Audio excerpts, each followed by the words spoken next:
কতভাবে প্রতিষ্ঠানের সাথে কর্মীর সম্পর্ক ছিন্ন হতে পারে।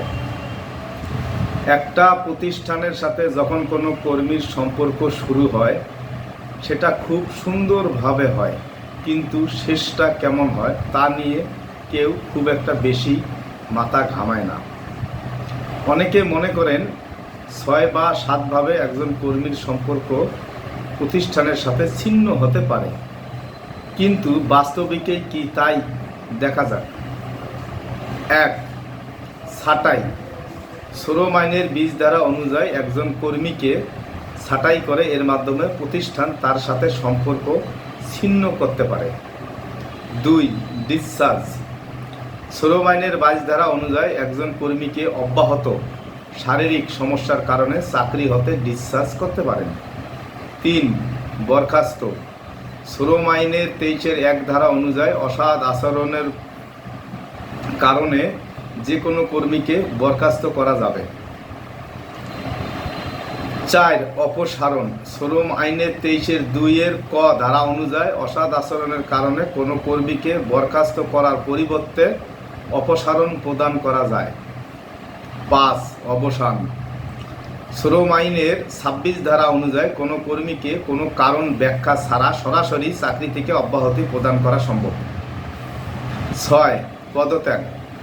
কোনো কর্মী নিজ ইচ্ছায় 27 ধারা অনুযায়ী চাকরি থেকে ইস্তফা প্রদান করতে পারেন। 7. কর্মী নিখোঁজ থাকা।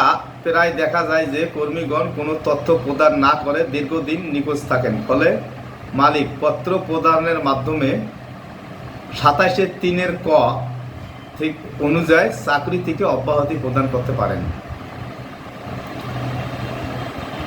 8.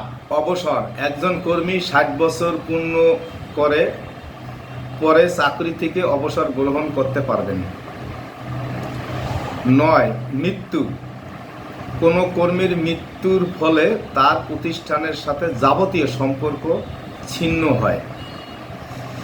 তো শ্রম আইনের আপনারা এই বিষয়টা জানতে পারলেন যে 9 ভাবে শ্রমিকদের প্রতিষ্ঠানের সাথে সম্পর্ক ছিন্ন হতে পারে।